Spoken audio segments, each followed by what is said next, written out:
morning everyone. Today we are going to learn e-commerce and digital marketing. आपण last लेक्चरला पाहिलं होतं e-commerce in retail sector, trends in e-commerce in retail sector. त्याच्यानंतर आता आपण पाहणार आहोत benefits of online retailing.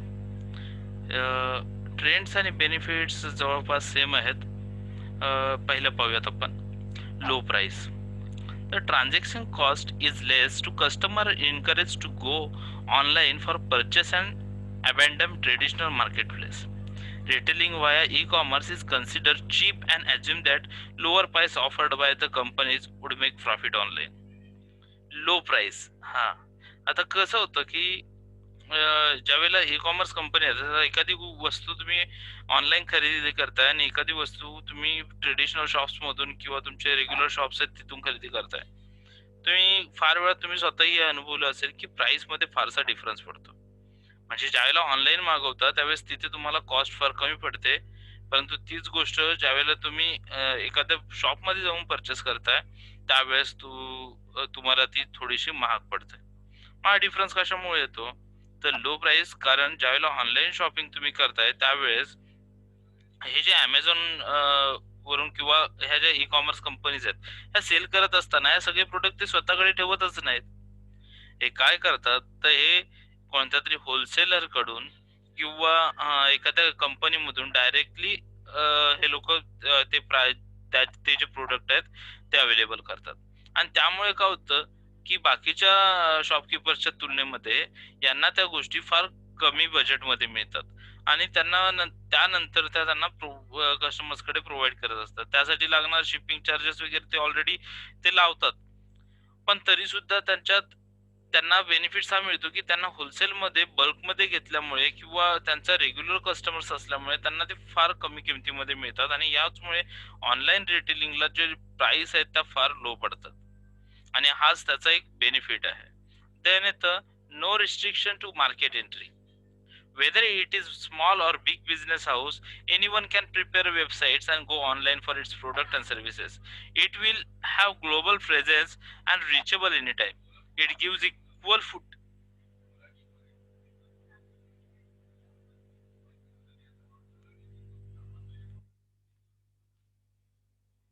Whether it is small or big business house, anyone can prepare a website, go online for its products and services.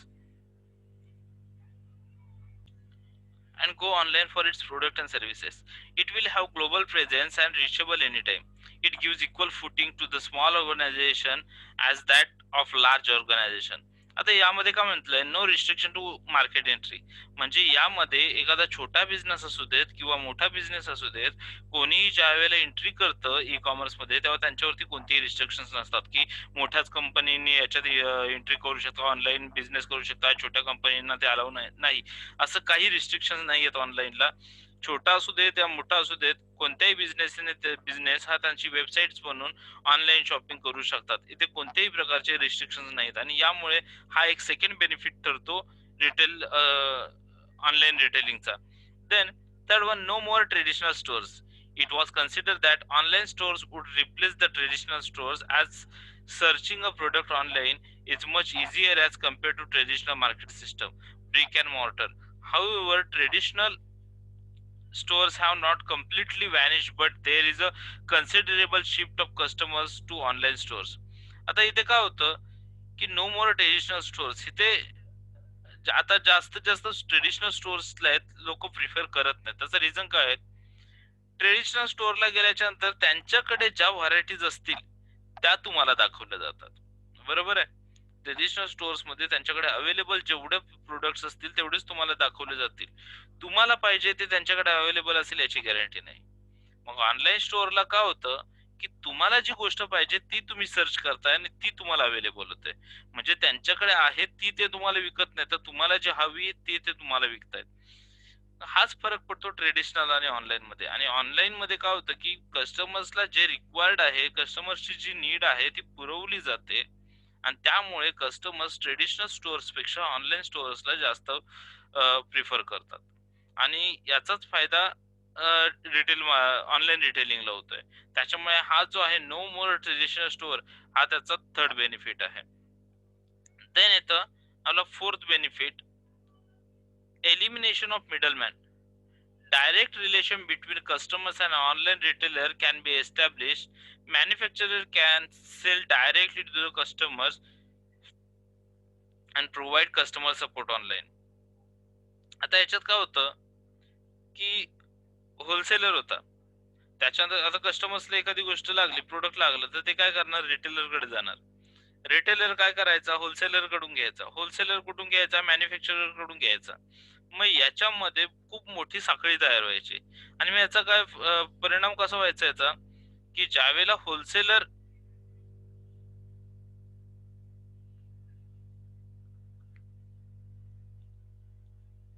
ज्यावेळेस wholesaler एखादा product घेत होता,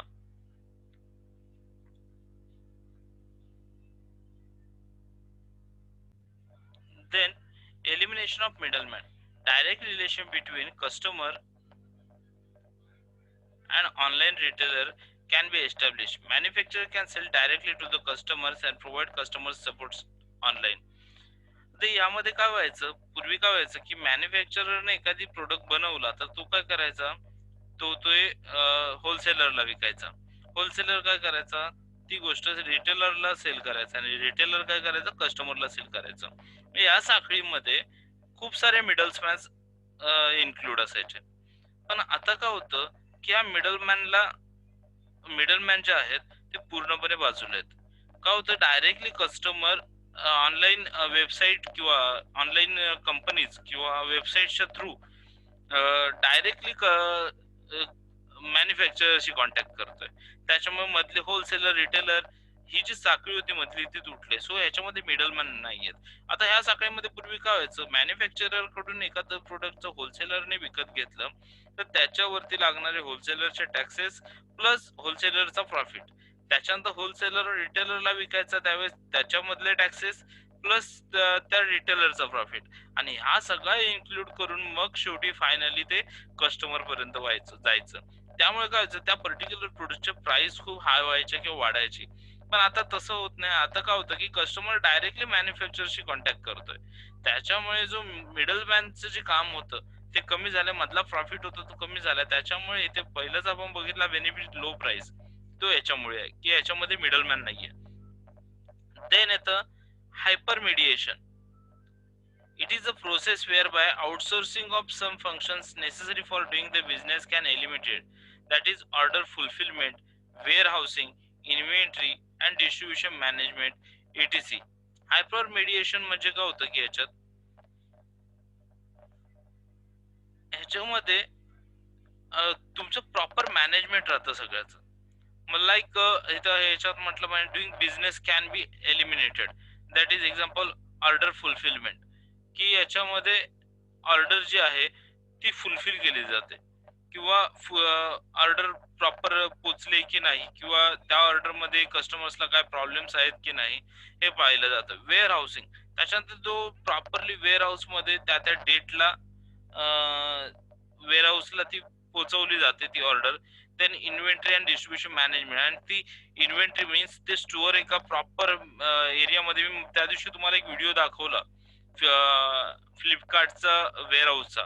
तिथे तुम्ही पाहिलं की कितीतरी प्रोडक्ट दिवसाला तिथे येत असतात. ते प्रॉपर त्यांचे इन्व्हेंटरी कंट्रोल किंवा त्याच्यामध्ये क्वालिटी कंट्रोल वरती पहिलं चेकअप होतो, त्याच्यानंतर त्याला प्रॉपर स्टोअर केले जातात. कोणत्या डेटला कोणत्या प्रोडक्टची डिलिव्हरी द्यायचे तेही तिथे ठरवलं जातं आणि त्यानुसार त्या त्या डेटला त्या त्या प्रोडक्टची डिलिव्हरी सुद्धा दिली जाते. मग या सगळ्यामध्ये काय होतं, फर्स्ट म्हणजे ऑर्डर फुलफिलमेंट. ऑर्डर प्रॉपर कस्टमरची घेऊन देन वेअर हाऊसला तुमचा प्रोडक्ट वेळेत पोहोचवणं, वेअर हाऊसला इन्व्हेंटरी करणं, स्टोअर करणं आणि स्टोअर झाल्याच्या नंतर त्या त्या डेट नुसार त्याला डिस्ट्रीब्यूट करणं. ह्या सगळ्याचं वेल मॅनेजमेंट या ई कॉमर्स मध्ये असल्यामुळे किंवा ऑनलाईन रिटेलिंग मुळे असल्यामुळे हा एक त्याचा बेनिफिट्स आहे की त्याच्यामुळे रिटेल सेक्टरला ट्रेंड मिळतोय. Then but there's are myths and not to reality. Today there is a different E-telling environment that exist. आता याच्यात सुद्धा काही मिथ्स आहेत. मग ते कोणते आहेत ते पाहूयात आपण. First one, online retail companies are brand driven and are influenced by the value of their offline counterparts.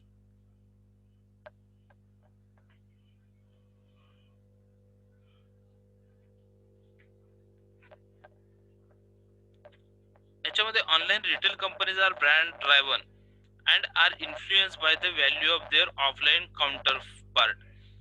ह्याच्यामध्ये काय होतं की जसं की म्हटलं की ऑनलाईन कंपनीज आहेत, तिथे प्रॉब्लेम का होतो की काही ऑफलाईन ज्या काही कंपनी आहेत तिथे काही त्यांनी एक ब्रँड बनवलेला मार्केटमध्ये किंवा ऑनलाईन ऑफलाईन शॉप्स आहेत त्यांनी एक ब्रँड बनवलेला आहे. आजही लोकांना ऑनलाईन ज्या वेळेला काहीतरी खरेदी करायला जातात त्यावेळेस या गोष्टीची भीती वाटते की येणारी गोष्ट ही ब्रँडेड असेल का, मी ज्या ब्रँडची मागवले, मी ज्या क्वालिटीची मागवले त्या क्वालिटीची असेल का. आणि या गोष्टीचा इफेक्ट होतोय रिटेल मार्केटिंग वरती, निगेटिव्ह इफेक्ट होतोय रिटेल मार्केटिंग वर. Then the middlemen are still there in online business. Occurs of new intermediates is called re-intermediates. A logical alternative to disintermediation is re-intermediation, which actually point to the shifting or transfer of the intermediaries function rather than the complete elimination of it. There are evolves comparison, shopping agents, etc. आता याच्यामध्ये काय म्हटलंय, थोडक्यात याच्यात मगाशी तुम्हाला म्हटलं की मिडल मॅन याच्यातून बाहेर झालेत की त्याच्यामुळे याचा एक बेनिफिट्स आहे. पण पूर्णपणे असं म्हणता येणार नाही की याच्यामध्ये मिडल मॅन नाहीयेत. कारण मिडल मॅनची डेफिनेशन इथं होते की इंटरमिडियरीज, पण त्यांना बाहेर काढून इथे काय केलंय ती तर इथे मिडलमॅन वर्ड न वापरता इथे रिइंटरमिडिएशन म्हटलेलं आहे. म्हणजे काय की ते मिडलमॅन गेले, होलसेलर रिटेलर गेले, पण ऑनलाईन कंपनीज तर आल्या. म्हणजे अमेझॉन आलं, अमेझॉन थोडी ना डायरेक्टली कस्टमर थोडी ना डायरेक्टली मॅन्युफॅक्चरशी बोलतोय. कस्टमर कोणाच्या थ्रू जातोय, कस्टमर अमेझॉन किंवा फ्लिपकार्ट थ्रू मॅन्युफॅक्चरर पर्यंत जातोय. म्हणजे इथे सुद्धा मिडलमॅन आहेच, पण या मिडलमॅनला म्हटलं जातं रिइंटरमिडिएशन. याच्यामध्ये फक्त एक मिडलमॅन येतो. मग त्याला फॉर एक्झाम्पल घेतलं तर ई मॉल्स किंवा शॉपिंग एजंट. ई मॉल्स म्हणजे आता जसं पेटीएमचे मॉल वगैरे आहे तिथं तर तुम्हाला डायरेक्टली प्रोडक्ट दाखवले जातात, ते आहेत. त्याच्यानंतर पेटीएम मॉल्स वगैरे, त्याच्यानंतर शॉपिंग एजंट्स. शॉपिंग एजंट्स म्हणजे आता थोडक्यात अमेझॉन वगैरे जे आहेत त्यांचे स्वतःचे प्रोडक्ट कोणतेच नाहीयेत. ते काय करतायत तर ते डायरेक्टली एजंटचं काम करतात. तुमच्याकडून कस्टमर ऑर्डर घ्यायची आणि मॅन्युफॅक्चररला पोस्ट करायची, त्याच्याकडून ती पुन्हा घेऊन तुम्हाला पोहोचवायची. सो इथे सुद्धा मिडलमॅनचं काम चालतं. त्याच्यामुळे हा एक त्याचा मिथ्स आहे. Then size of the company does matter. It is difficult to say that small and big size concern has equal footing online. By size, it is meant brand, trust and customer confidence. मी पुन्हा एकदा तुम्हाला तेच example देईन जे मागच्या वेळेस मी memory कार्डचं दिलं होतं की याच्यात सुद्धा तोच प्रॉब्लेम होतो की ऑनलाईन बिझनेस करणं सगळ्यांसाठी जरी कोणत्याही कंपनी तिथं रिस्ट्रिक्शन नाही आहेत, छोटी असो मोठी कोणती कंपनी ऑनलाईन बिझनेस करू शकते. पण प्रॉब्लेम पुन्हा तोच येतो की कोणती कंपनी जरी त्याच्यात बिझनेस करत असेल तरी लोक ट्रस्ट किती करतात. कारण शेवटी ज्या पद्धतीने मी म्हटलं की मी मेमरी कार्ड मागवलं आणि मी मागवलं 128 जीबीचं, रिसिव्ह झालं मला 32 जीबीचं. आता ज्या साईड वरून मागवलं ती साईड माझ्या ओळखीची नव्हती, जस्ट दिसलं म्हणून मागवलं. आता मला अशा पद्धतीचे एक्सपिरियन्स आल्याच्या नंतर मी कोणत्याही कंपनीवरती विश्वास ठेवणार नाही ऑनलाईन. मग माझा ज्या कंपनीज खरंच ब्रँडेड आहेत, ज्याचं खरंच मार्केटमध्ये नाव आहे, खूप लोकांनी त्याचा एक्सपिरियन्स घेतलेला आहे, अशाच कंपनी सोबत मी रिटेलिंग, अशाच कंपनी सोबत मी ऑनलाईन बिझनेस करेन किंवा ऑनलाईन परचेस करेन त्यांच्याकडून. अदरवाईज अशा कोणत्याही नवीन कंपनीकडून मी काही विकत घेणार नाही किंवा अशा कोणत्याही नवीन ऑनलाईन कंपनीला मी प्रिफर करणार नाही. आणि हाच प्रॉब्लेम होतो की जरी रिस्ट्रिक्शन नसेल तरी कंपनीचं ब्रँड, ट्रस्ट आणि कस्टमर कॉन्फिडन्स या 3 गोष्टी त्याच्यावरती डिफेक्ट करत असतात. त्याच्यामुळे ज्या जुन्या कंपन्या ज्यांनी त्या ई कॉमर्स मध्ये चांगलं मार्केट बनवलेलं आहे, ज्यांनी चांगलं गुडविल बनवलेलं आहे, अशाच कंपनीजला इथे फायदा होतो. Then online market entry cost are under estimated. Online market entry cost, आता इथे म्हटलं ऑनलाईन मार्केट किंवा ऑनलाईन मार्केट एंट्री जी आहे ती नो रिस्ट्रिक्शन्स आहेत, तिथे रिस्ट्रिक्शन नाही आहेत, पण हिच्यातली जी कॉस्ट आहेत ऑनलाईन एंट्री किंवा ऑनलाईन मार्केटमध्ये एंट्री करण्यासाठी लागणारी जी कॉस्ट आहे ती कुठेही इथे एस्टिमेट केलेली नाहीये.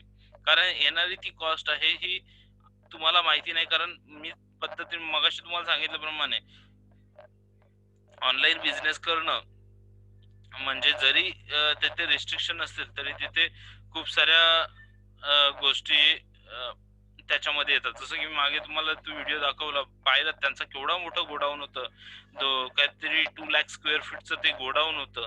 त्या गोडाऊन मध्ये 2 लाख स्क्वेअर फीटच्या त्या गोडाऊन मध्ये तुमच्या काहीतरी 800 एम्प्लॉईज काम करत होते. मग हा एवढा सगळा जर एवढं सगळे इक्विपमेंट जर एकत्र करायचे त्यासाठी खूप मोठी कॉस्टिंग लागते उभी करायची म्हटलं तर. सो त्याच्यामुळे ही जी कॉस्ट आहे ही कुठेही एस्टिमेट केलेली नसते. Then older traditional firms are taking over as a top online retail sites.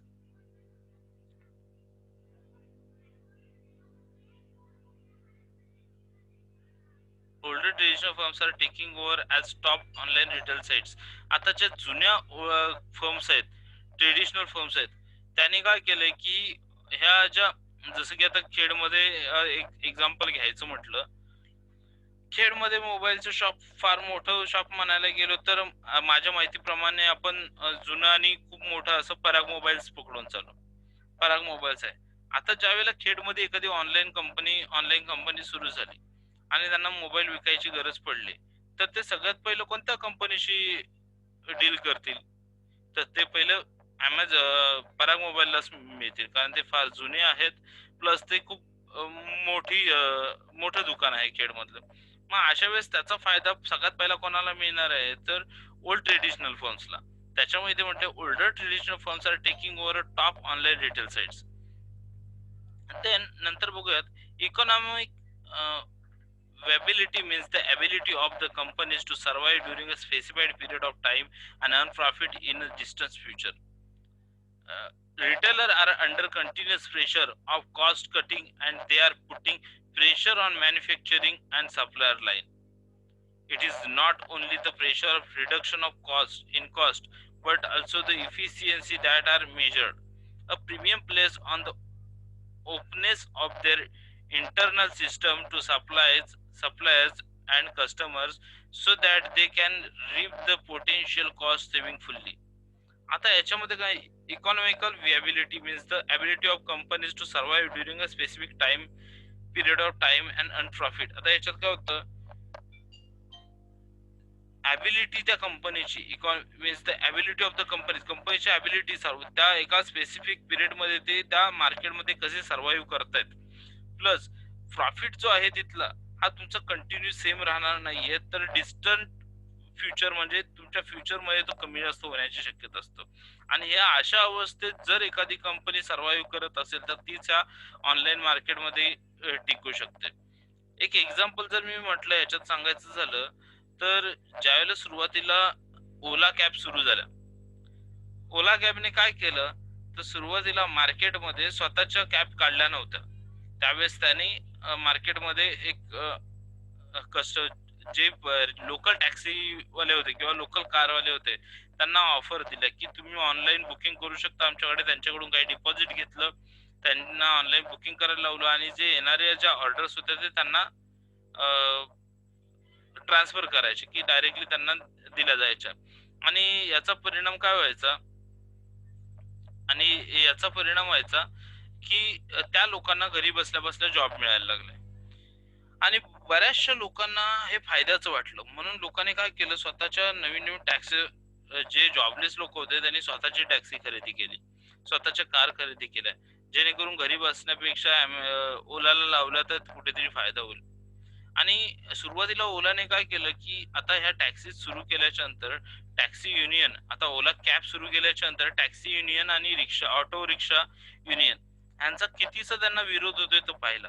मग काही दिवसांनी ऑटो रिक्षानी बंद केला, टॅक्सीने बंद केला सुप्रीम कोर्टात, हायकोर्टात केसेस गेल्या.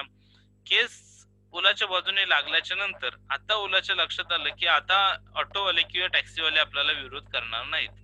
आता आपण इथे प्रॉपर बिझनेस करू शकतो. मग अशा वेळेस त्यानंतर मग ओलाने काय केलं, स्वतःच्या कार मार्केटमध्ये काढल्या. आणि हे जी लोक, ज्या लोक ओलावरती विश्वास ठेवून ज्या लोकांनी नवीन नवीन कार विकत घेतल्या होत्या, अशा लोकांना बाजूला केलं किंवा त्यांना बिझनेस कमी मिळायला लागला. मग बऱ्याचशा लोकांनी लोन वगैरे काढून कार वगैरे घेतल्या होत्या, त्यांच्या ते पूर्णपणे लॉस मध्ये गेले आणि त्यांना ते सगळं सगळ्याचा खूप मोठा फटका बसला. पण ओलाने मग त्यांच्या कॅब काढल्या आणि त्यांना मग ह्या लोकांची गरज भासली नाही. सो हे होतं की ऑनलाईन बिझनेस करताना त्याच्यामध्ये म्हटल्याप्रमाणे की स्पेसिफिक टाइम पिरियड मध्ये तुम्ही सर्व्हाइव्ह जर करू शकत असाल, जर तुमचा फ्युचर प्रॉफिट कमी जास्त होत आहे आणि तो जर तुम्हाला एक्सेप्ट असेल, तर तरच तुम्ही या मार्केटमध्ये तुमची ऑनलाईन मार्केटमध्ये तुमचा बिझनेस करू शकताय. Then retailer are under continuous pressure, only the pressure of cost cutting, and they are putting pressure on manufacturer and supplier line. It is not only the pressure of reduction in cost but also the efficiency that are measured. A premium place on the openness of their internal system to suppliers and customers so that they can reap the potential cost saving fully. आता याच्यामध्ये काय होतं की retailer जो आहे तो continuous pressure मध्ये आहे, कारण आता डायरेक्टली कस्टमर मॅन्युफॅक्चरशी कॉन्टॅक्ट करतोय. त्याच्यामुळे रिटेलरला आता कोणत्याही प्रकारे मधला प्रॉफिट काढता येत नाही किंवा त्याच्याकडे कस्टमर्स येणं बंद झालंय. त्याच्यामुळे रिटेलर काय करतोय, continuously pressure only on the pressure reduction of cost, की तो त्याचे जे प्रोडक्ट आहे त्याची कॉस्ट कमी करण्यासाठी कोणावरती, मॅन्युफॅक्चरवरती प्रेशर टाकतो. Also if is that are measured a premium place on the openers that internet system supplies and customers so that they can reap the potential cost saving fully. आणि याचाच pressure मग पुढे manufacture वरती सुद्धा येतोय. त्यामुळे manufacture सुद्धा ज्या वेळेला एखादा प्रोडक्ट बनवतात त्यावेळेस त्याचाच विचार करतात की cost saving, fully cost saving कशी करता येईल. जसं मी म्हटलं की त्या दिवशी पण तुम्हाला एक्झाम्पल दिलं, वन प्लसचे फोन आले मार्केटमध्ये, खूप चांगले आहे. लोकांनी युज करायला सुरुवात केलं, रिपोर्ट सुद्धा त्याचे रिझल्ट सुद्धा चांगले आले. पण प्रॉब्लेम एक आला रिटेलर्सचा किंवा कस्टमरचा, सगळ्यांकडून एकच इश्यू होता की कॉस्ट सेव्हिंग. याच्यामध्ये कॉस्ट जास्त आहे, त्याच्यापेक्षा कमी कॉस्ट मधले मोबाईल काढले तर कदाचित त्याला मार्केट मिळू शकतं. मग काय केलं की यांनी वन प्लसने आता नॉट काढला 30,000. थोड्या दिवसांनी आणखी कमी मध्ये सुद्धा ते मोबाईल काढतील. मग हे होतं की याचा फायदा मग रिटेलरला झाला, रिटेलरकडे कस्टमर्स वाढले. सो कॉस्ट सेव्हिंगचा मॅन्युफॅक्चरनं जर याचा विचार केला, मॅन्युफॅक्चरनं जर कॉस्ट सेव्हिंग केली तर त्याचा फायदा रिटेलरला होतो, रिटेलरला जर कॉस्ट सेव्हिंग झालं त्याचा फायदा कस्टमर्सला होतो. सो अशा काही गोष्टी असतात. पण याच्यामध्ये सुद्धा कॉस्ट सेव्हिंग करत असताना काही कंपनी जाणून बुजून कॉस्ट सेव्हिंग करत नाहीत. मग याच्यामध्ये कोणकोणत्या कंपनीज येतात, लाईक ऍपल. ऍपलचे फोन तुम्हाला माहिती आहे की 50,000च्या वरतीच जातात, 50,000, 60,000 किंवा 80,000 वर. बरेचसे ते 50,000च्या वरचेच त्याची प्राइसेस आहेत. मग असे फोन जर मार्केटमध्ये ऍपलने जर आता त्याच्यामुळे काय झालं की ऍपलचं एक स्टेटस आहे. ऍपल मध्ये एक्झॅक्ट काय मिळतं, कोणते फीचर्स मिळतात ही गोष्ट लांबची, पण बरेचसे लोक ऍपल महागडा फोन आहे म्हणून युज करतात आणि त्याने एक त्यांचा स्टेटस बनवलेला आहे. जर उद्या असं म्हटलं की ऍपलने जर 25 किंवा 30,000 किंवा 20,000चा एखादा फोन काढला, तर ऍपलने जे बनवलेलं स्टेटस आहे ते एका क्षणामध्ये घसरेल. आणि मग ऍपल ब्रँड, जो लोक ब्रँड म्हणून ऍपल घ्यायचे, ते ऍपलला तेवढी व्हॅल्यू राहणार नाही. आणि याच गोष्टीमुळे बरेचसे लोक याच्यात कॉस्ट सेव्हिंग करायला जात नाही, ज्याने आपले ब्रँड बनवलेले आहे. The pressure experienced by the retailer and suppliers can be seen in the disappearance of jobs and in the increase in business failure in the manufacturing sector. E-markets can provide a partial solution by promising customers more convenience and merchant greater efficiency. आता याच्यामध्ये काय होतं, pressure experience bye retailer, काही वेळेस काय होतं की हे प्रेशर सप्लायर्स किंवा रिटेलरचे जर प्रेशर जे आहेत हे एखाद्या वेळेस बिझनेस बंद पडण्यालाही कारणीभूत ठरतात. त्या दिवशी न्यूज वाचली, चायना मधली न्यूज होती. चायनामध्ये एकाने हॉटेल स्टार्ट केलं. हॉटेल स्टार्ट केल्याच्या नंतर त्याने नवीन काहीतरी ऑफर द्यायची म्हणून त्याने असं म्हटलं की जर काहीतरी 1500 रुपये की 1700 रुपये असं, की त्या 15 किंवा 1700 रुपयामध्ये एक महिनाभर एखादा माणूस अनलिमिटेड खाऊ शकतो. त्याला वाटलं की सुरुवातीला लोक ह्या स्कीमला जास्त किंवा ह्या ऑफरला जास्त रिस्पॉन्स देणार नाहीत. पण खूप साऱ्या लोकांनी त्याच्या इथे आले आणि 1500 आणि त्या 1600 रुपयात महिनाभर खायला सुरुवात केली.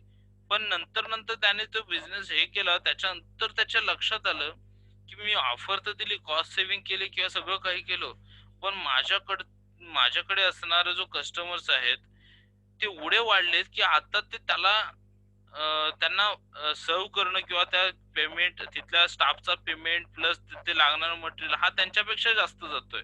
म्हणजे मग थोड्या दिवसात तो लॉस मध्ये जाऊन काम करायला लागला आणि एक वेळेस ते बिझनेस बंद पडायची वेळ आली आणि त्याला ते हॉटेल बंद करावं लागलं. हे कशामुळे की प्रेशरमुळे किंवा मार्केट प्रेशरमुळे कुठेतरी कॉस्ट कमी करायला गेला, पण त्या कॉस्ट कमी करण्याच्या नादामध्ये तो हे विसरून गेला की आपली कंपनी कुठेतरी पुढेल आणि तोच परिणाम झाला त्याच्या कंपनीवरती, त्याला कंपनी बंद करावी लागली. Then the pressure experienced by the retailer and suppliers can be customer convenience and merchant greater efficiency and interactive with the suppliers to really revitalize troubled retailing sector. आता याच्यामध्ये आणखी जर तुम्हाला काही प्रॉब्लेम्स असतील तर तुम्ही मला व्हॉट्सअपला मेसेज करून विचारा किंवा तुम्ही मला पर्सनल कॉल केलात तरी चालेल. आपण तुमच्या क्वेरीज सॉल्व्ह करू. हा आपला लेक्चर संपल्यानंतर म्हणजे आता हा लेसन जो आहे आपला युनिट आहे की चॅप्टर आहे तो बघावा लागेल मला. हा संपल्याच्या नंतर मी तुम्हाला काही असाइनमेंट्स देणार आहेत, तुम्ही ते स्कॅन करून मला व्हॉट्सअपला माझ्या ग्रुपवरती तुम्ही टाकायच्यात किंवा मला पर्सनली जरी तुम्ही टाकलात तरी चालेल. लिहून त्या स्कॅन करून मला पाठवायच्यात. त्याच्यावरती तुमचे इंटरनलचे मार्क्स डिपेंड्स असतील. त्याच्यामुळे ते त्या पद्धतीने ते तयार करा प्रॉपर तुमचं नाव रोल नंबर सगळं टाकून आणि मी नंतरच ते मी तुम्हाला त्याचे इंटरनल मार्क्स साठी त्याचे विचार करेल. ओके, आता आपण आज इथे थांबूयात.